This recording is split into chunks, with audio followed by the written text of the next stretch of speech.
Hi, and welcome to episode number 80 of the Introvert Biz Growth Podcast, the show where I talk to introverts who grow their business and make a difference.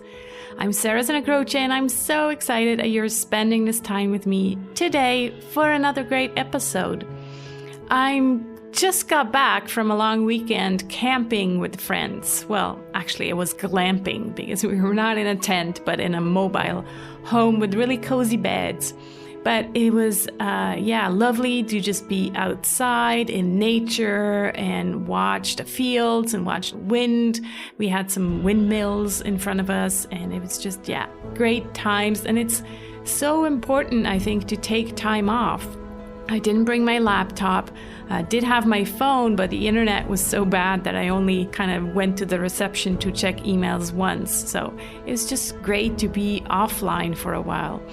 And, I think it's important to do that even if we do love what we do. I mean, I'm the first one to actually enjoy doing things also on the weekend for my business. But it's important to take that time off and really focus and prioritize also other things in our life, not just work. And my guest today, Kelly McCausey, she really loves what she does as well. And she loves people and communities. Actually, she built her entire brand about that core message. Her brand is called Love People and Make Money. Kelly is a business coach, event host, and instigator of communities. She believes you can sink your roots deep into a community, meet needs, and create profit you can be proud of. We talk about communities, life events, information products, membership programs, and much more. So without further ado, here is my conversation with Kelly.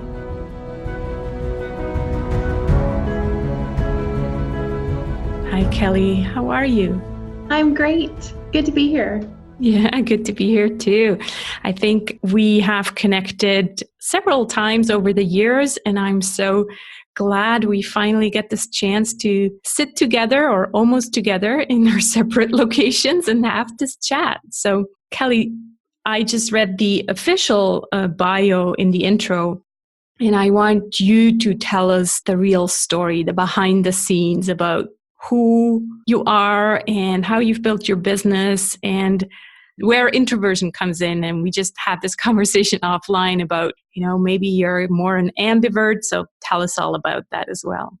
Sure. So my business is almost entirely online. It was built online. I started out doing graphic design for other people and started an internet radio show out of personal curiosity about all the ways that work-at-home moms were making money online. And it just swung open a door that changed my life as I went in the direction of really being part of a community, seeing a community develop around me, launched a membership site, began to sell information products, got into affiliate marketing.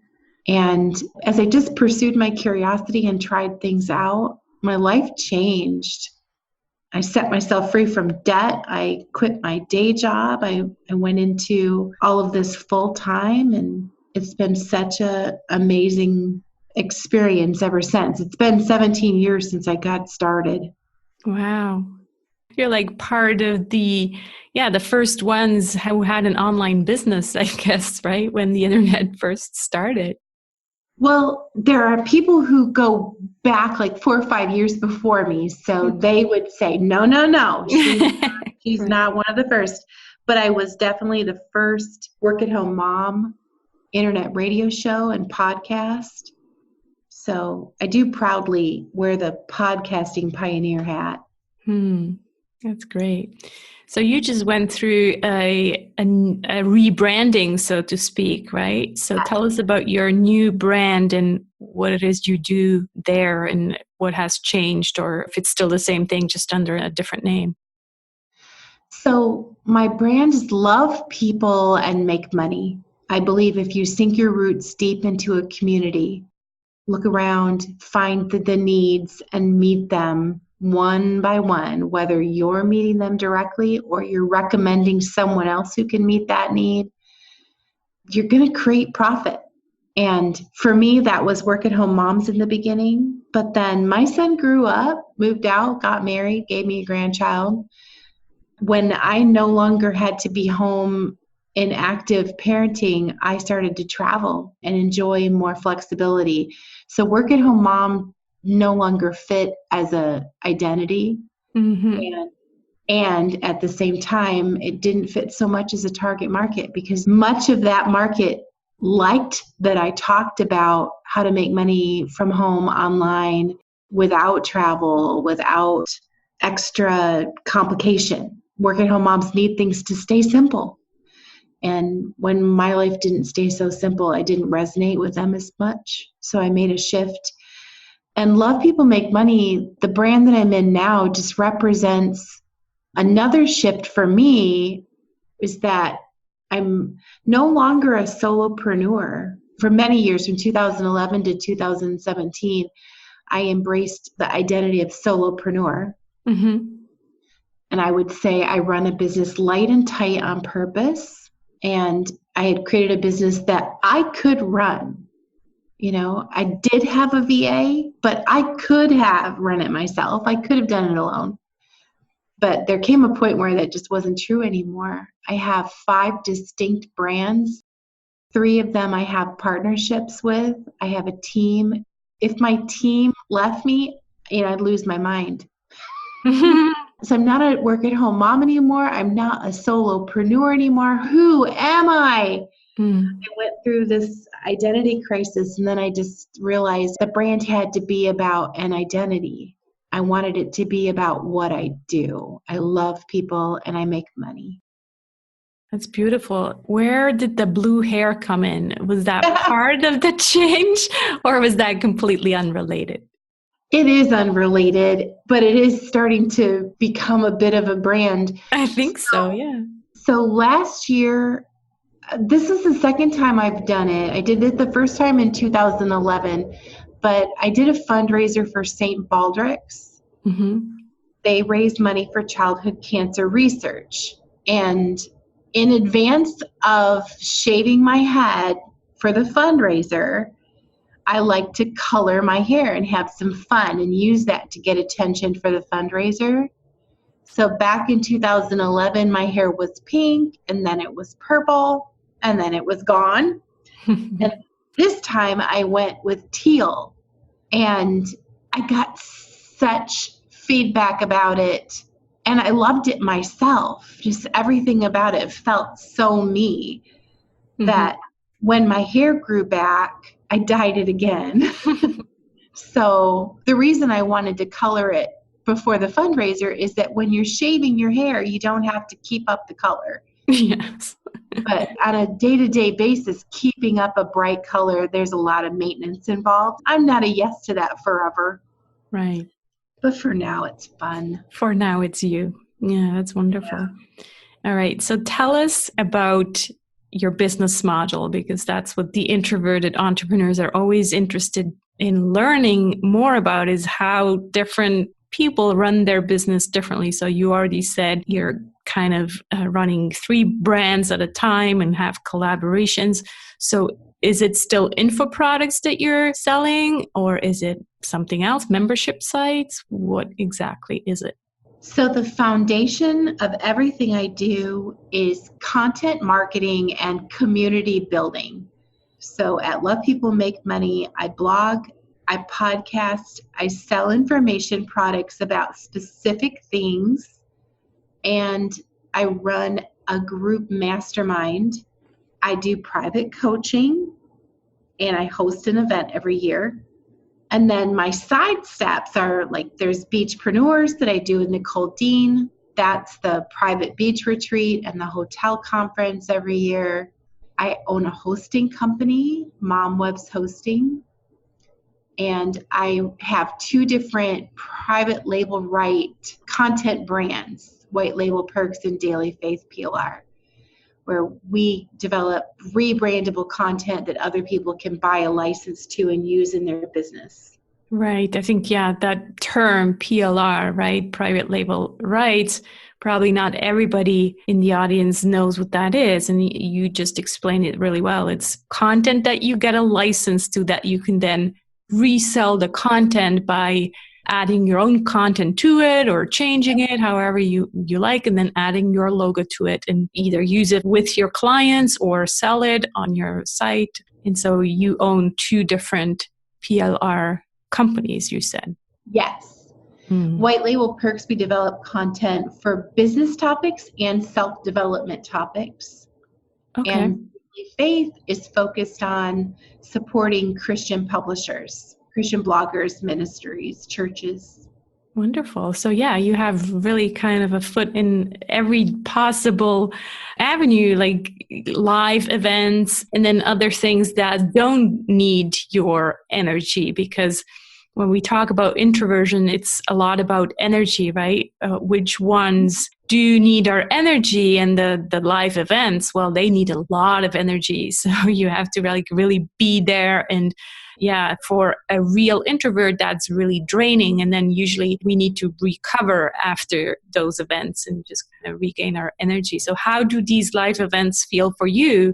Not during, because during you're full on energy and adrenaline, but how do you feel after? Do you feel tired and kind of like need your own space, or you could just keep going? That's so interesting. Well, I think some people who host live events make it something really unnatural, like some big pomp and circumstance. Right. Having to dress real fancy, having all this fancy lights and sound and complicated AV. And if I were creating events like that, I would feel stretched to the edge of my being and exhausted at the end. But because I create live events that feel really natural, I don't feel like I have to turn my volume up and be on in some unfamiliar way. Right. And so they don't leave me feeling exhausted, but I think it's about how I design them. Yeah, so true. You probably create introvert-friendly events.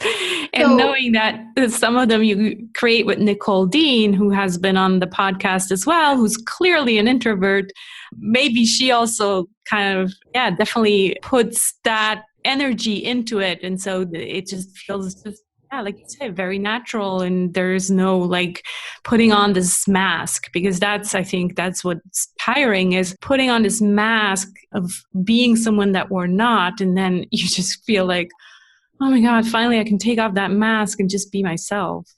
Yeah.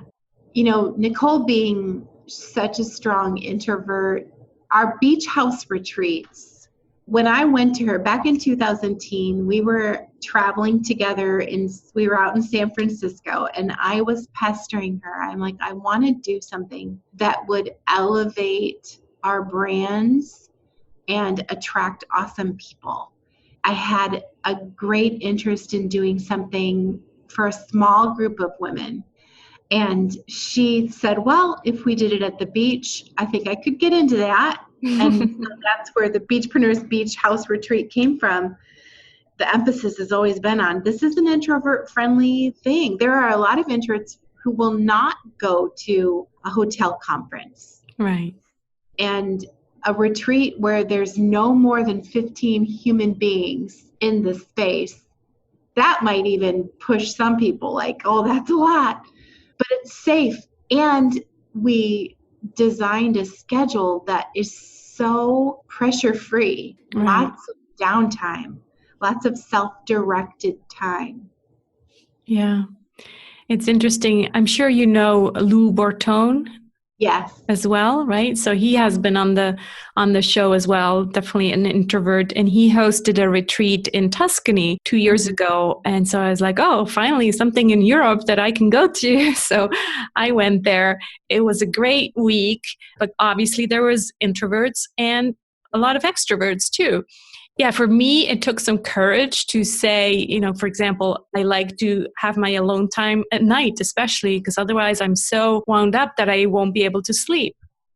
So every night at 8, I'm like, okay, that's it. Enough talking for Sarah. So I'm going to head to my room. And by the third night, they just knew that, Sarah the introvert, she's done for the day. And it felt so good to be able to actually say that and have them respected. And, they're like, well, we can talk to Sarah again all day tomorrow. So it's not like there's an obligation to just keep going. And Yeah. that's probably what you're creating at this introvert friendly event, right? Just like, respect everybody's own energy and personality. As an event host, both with the retreats and with my hotel events, I really believe that the individual person can create exactly what they want if I give them the space to do it. If I feel like, I have to jam the schedule every minute, I have to stuff so much value in there, because if I don't, people won't get what they need. If I do that, then I'm crushing people.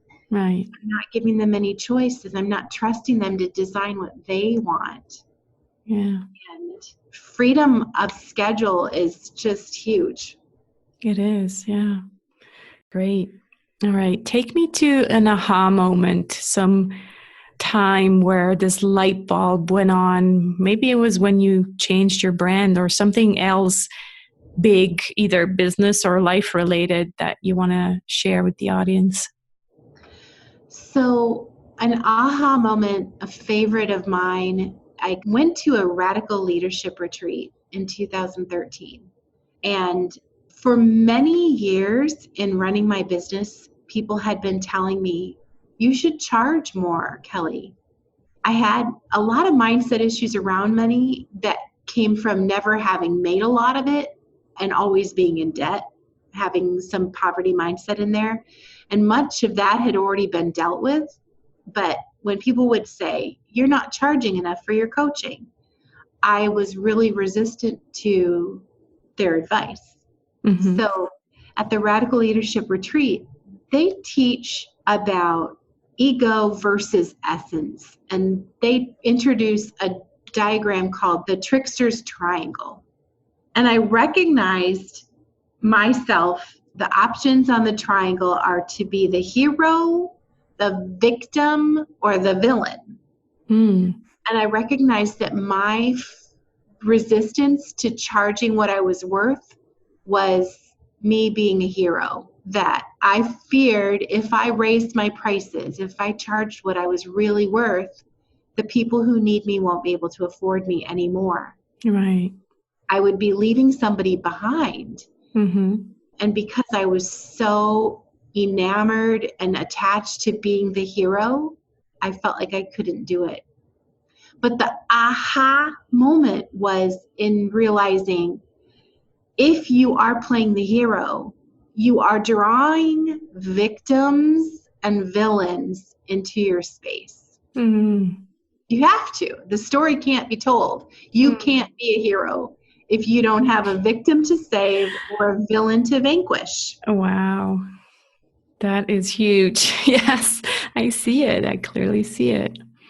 And so then you raised your prices from there. I was able to go home and raise my prices, and I probably don't charge the kind of prices that some people would like me to, because I found a price that takes my breath away a little, and yet I just feel fantastic about.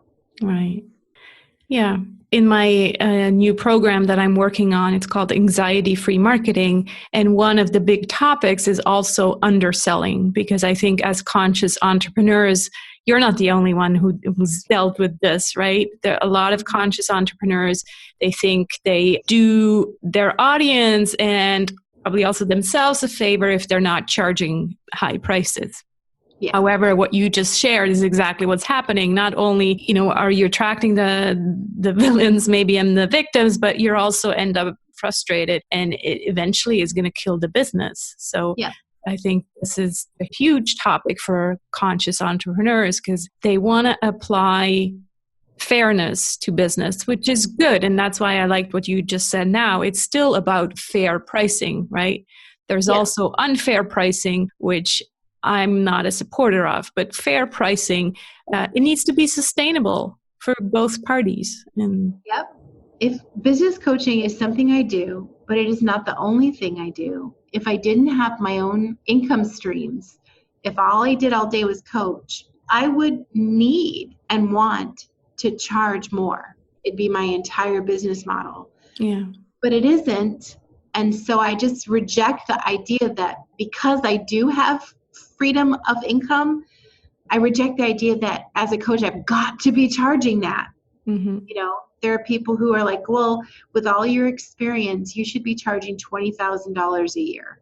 Mm-hmm. And I just say, no, I actually really like the people that I work with and where they're at.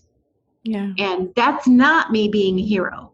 I'm really clear on that. It's a choice. This is where I feel I'm meant to operate, is in a space where I'm inspiring people to have a powerful impact.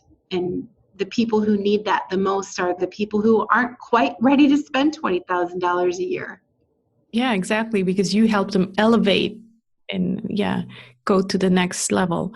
And that really resonates with me. Thank you for sharing that.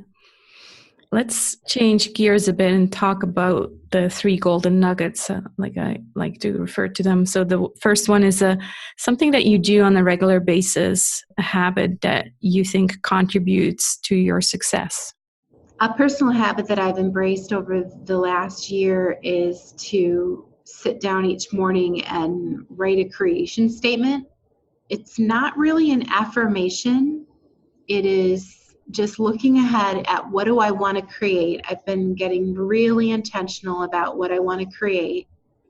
Not really a goal, but looking past the goal to the result. What is it? Right. And I write a creation statement that just states it as if it already exists. Is this a different statement each morning or always around the big goal? It's always new, but it revisits big goals. Mm-hmm. Sometimes it will be as simple as I am strong and flexible. Mm-hmm. Other times it'll be more specific, like I am surrounded by powerful women ready to go to the next level in their business. Mm-hmm. It's something new every day. And this comes from Bellany DeShong.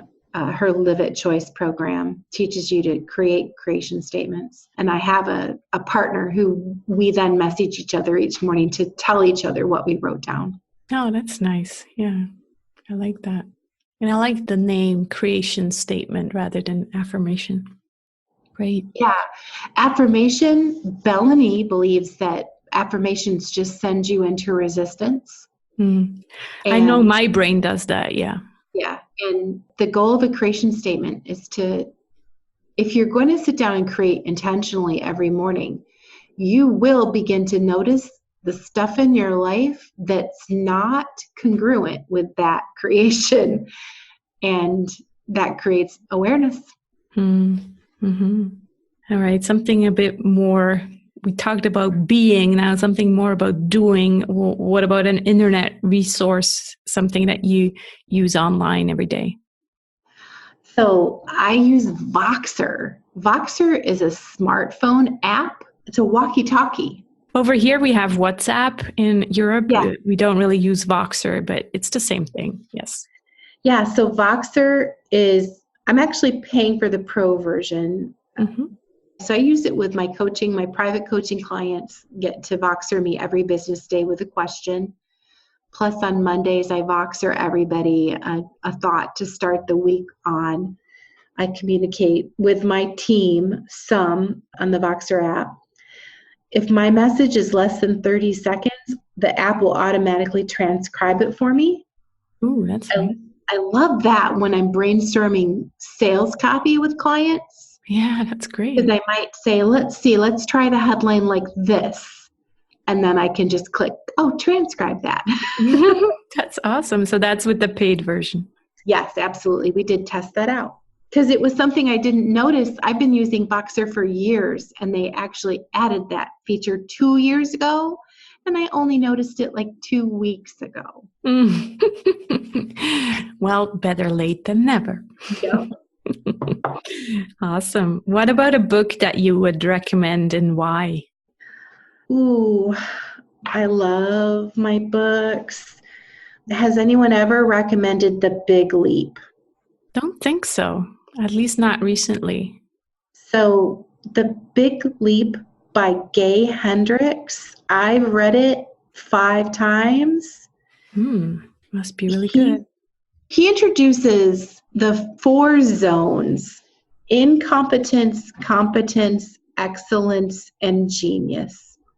And anything that we do as an entrepreneur, we're gonna have at least a pit stop in competence. Right. When we're first learning how to do something, and then we become competent, and hopefully we become excellent.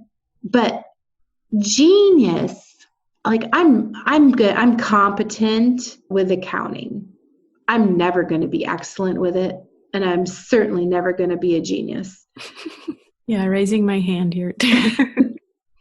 But let's say some other things that I can do, like I can graphic design. I am excellent in graphic design, but I'm never going to be a genius in graphic design. I hit my limit with that.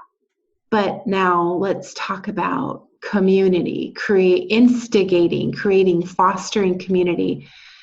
I believe I've transcended into my zone of genius. That's something I love. I adore. The creativity never goes away. And the incompetence, competence, and excellence, each of those zones, you can only take something so far. Right. And you either become stunted or you transcend into genius. And if anybody is in a space where they're doing something that everyone says they're so good at it, but you've lost your mojo, you've hit your limit, you feel like you just can't think of one more creative idea, maybe that's just a stage that you're in that you'll pass through. But if you've been there for a while, maybe you've hit your lid and it's time to take a step to the side, because everyone has a zone of genius, but people spend so much time in activities that keep them in competence or incompetence that they just can't ever get there. Right. It's a great book. Yeah, it sounds like it. I just wrote down you remember I think you said it, right? The author? Gay Hendricks. Gay Hendricks, yeah. I'll make sure to link to that and add it to my Kindle. Wonderful. Well, Kelly, we're getting to the end here, but I always ask the last question about, it's kind of a mindful ending. So what are you grateful for today or this week, this month? I'm grateful for letting go of hero and embracing my role as a guide in people's lives. They don't need me to save them, but they do choose me as a guide to walk them through to the next place they want to go. Being in that space is very natural and easy. I'm very grateful for that. That's great. Yeah. Sounds like that aha moment was like huge. And it really resonates with me too. So thank you for sharing that. I will re-listen to this episode, which I usually don't do, but I think I need to listen to that part again. So thank you so much for sharing that. Thank you for being here, Kelly. I really appreciated talking to you and having this chance to pick your brain.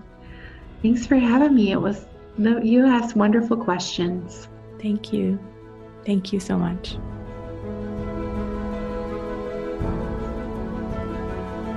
That's it for this episode of the Introvert Biz Growth Podcast. I hope you enjoyed listening to our conversation as much as I enjoyed recording it.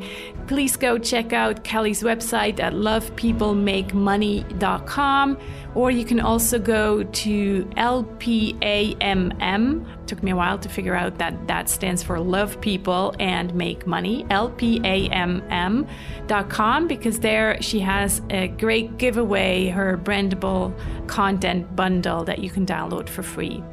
You'll find this episode's show notes at sarahsandacroce.com/episode 80. That's 80.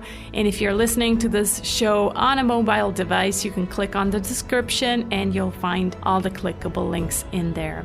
This is Sarah signing off from the Introvert Biz Growth Podcast. Remember, you really need to use your unique introverted superpowers in order to make a difference.